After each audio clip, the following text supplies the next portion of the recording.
how do we analyze the capex that we are planning to incur? So in our group, we have a well-defined structure, a well-defined document, a well-defined Excel sheet for doing the project appraisal. And all that information is already made available to you.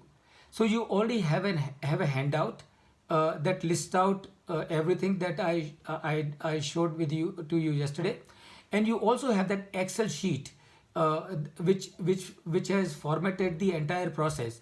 So how should we go about it? Number one, start by reading the handout. I am sure all of you, once we break out into different groups, I am sure all of you individually would have gone through the handout. And what you can do, you can spend few minutes together in the group on that handout. That is step number one. Step number two, what you should do, come to the Excel sheet, and in the Excel sheet, the first sheet that you have is talks about the instructions, and I will just show it to you. What I have done is this is the Excel sheet, and these are the instructions. So these are the instructions. Of course, what I have done is I have marked them in red. This is my file, and for the benefit of all of you to explain. So this is the general rules which are given in the beginning of the Excel sheet that you have. Spend some time together on this as well, few minutes on this together on this Excel sheet, on reading these instructions, and understand them as to what these instructions are. And that is the second step that you must do.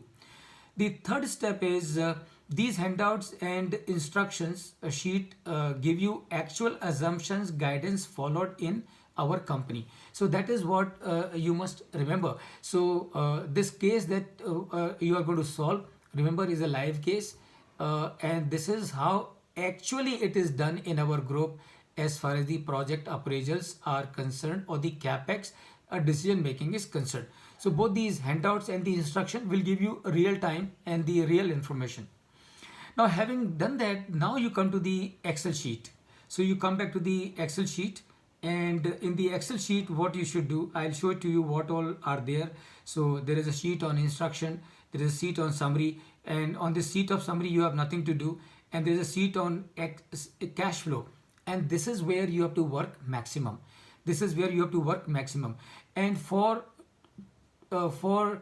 making the things very easy for you, what has also been done, the areas where the cells where you have to input the information has also been identified with blue color. So that means you have to insert information only in a field which is marked in blue, so it makes your life even easier. So that, and the cash flow, this sheet that you see on the screen is where you have to do the maximum work. And this then you have cash flow in euro. You do not have to worry about it because it is only conversion from the local currency to euro, and so this you can simply ignore. This is some additional information, optional worksheets which are used in exceptional cases. For this case you will not be requiring, so you can forget it. Discount rate, now this is again a sheet which is given to you, and in this sheet what has been done is the discount rates of all the countries are given. These country specific rates are given, and which is only as an additional information because this is a part of standard format that we have. So like if you see for Malaysia, the country rate risk is 1%, so you add here 1%, and then your discount rate becomes 11% actually. So 1% and 11% becomes your discount rate. For India, they have put it 2. Yeah, but then this project is of Malaysia, so you will have to take the, to put 1. yeah, you will have to put 1 because depending on the country for where you are contemplating the investment, you will need to take the country specific risk of that country. Is it for every concern the same, or it is for IMRIs only they have defined this country risk? Very good point. Very good point. Very good point. See, देखो, generally the country risk, generally speaking, would be same for all the businesses across the globe.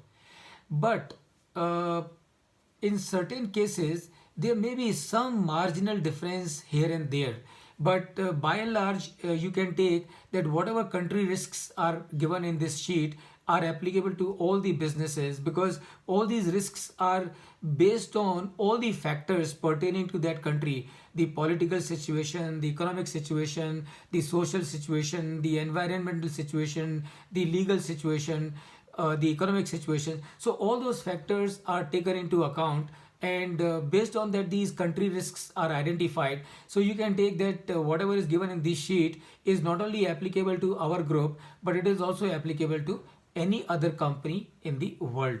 So this is how I would respond to your question. And then this is another sheet, which is sales and contribution. I'm sure you can see here in this sheet that there are blue marked cells, right? And that means wherever you see blue marked cells, understand this is where you have to do the inputting. And so you will have to do the inputting here in the sales and contribution. So you will have to put, I have given these numbers already, but the file that you will have will be a blank one, and this is where you will have to write. So say for example, the first line that you see here is the tons. So you will have to write as to how much is the ramping up in the year 1, which is going to be 8,000 tons. In the second year, it is going to be 10,000 tons. Third year, it is going to be 11,000 tons. Fourth year, it is going to be 12,000 tons. And fourth year onwards, it is going to be 12 for remaining period of the project life that we have considered here.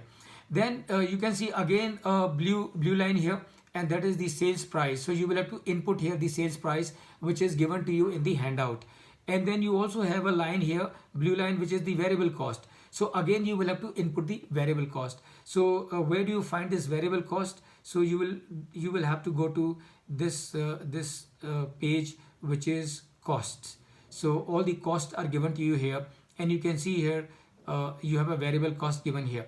So your variable cost comprises of marble powder, dispersant, water, electricity, grinding media, transportation cost, and all that comes to 165. So you take this figure of 165 from here and take it to the sales and contribution, and likewise you keep on doing it. So this is one product, GC slurry. Now in certain cases there can be a number of products, but in our case there is only one product. So therefore all these products that you see in the bottom, you do not have to worry about them at all, because this project that we are talking about is only one product project. So just need to fill information only there. And then you have OWC, so your operating working capital. The format is given, so you will have to fill in the information wherever you are called for. So maybe this is where you will have to fill in the information. Lease determiner is not required in this case, so you can simply ignore. Capex and depreciation is what you will need to fill the information. So capex, again you come to this capex and depreciation, you come to the cost, and this page gives you the cost of the operating cost, and this will give you the cost of different items that you will need to mention. And this page also gives you the capex. So on this page that is on capex and depreciation, you will need to fill in one table the equipment cost, in second table the building cost, and the third table the land cost. Land, of course, there's not going to be any depreciation, because please remember, land is never depreciated. So this is what you will have to do. And so you go to the cost sheet, then go to the sales and contribution sheet, then go to the capex and depreciation sheet, and now start entering the details. So this is what you should do. Come back to the cash flow. So this is the process, friends, that you will have to follow for doing this case. Time really flies, and it really flies very fast. So let's say how much time should I give you? Maybe half an hour. Will that be okay for all of you, everyone?